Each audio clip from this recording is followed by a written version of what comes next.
Emily Dickinson, 632. The brain is wider than the sky, for, put them side by side. The one the other will contain, with ease and you beside.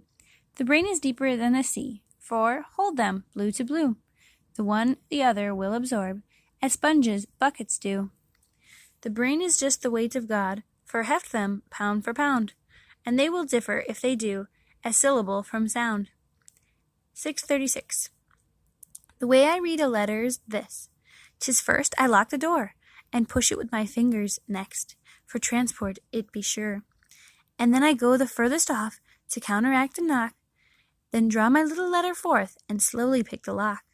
Then, glancing narrow at the wall, and narrow at the floor, for firm conviction of a mouse, not exercised before. Peruse how infinite I am, to no one that you know, and sigh for lack of heaven, but not the heaven God bestow. 640. I cannot live with you. It would be life, and life is over there, behind the shelf.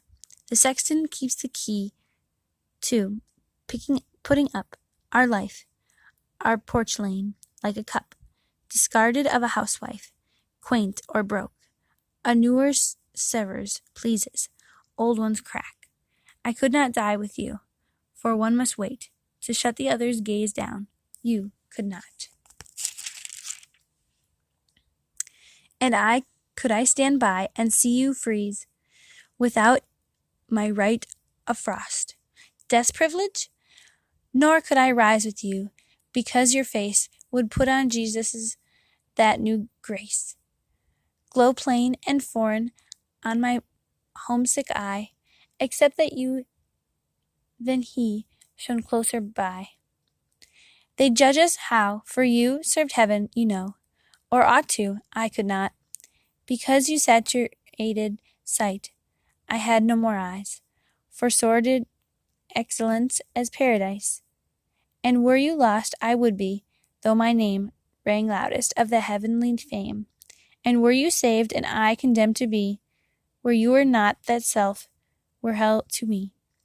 So we must meet apart, you there, I here, but just the door ajar, with just the door ajar that oceans are and prayer, and that white sustenance despair.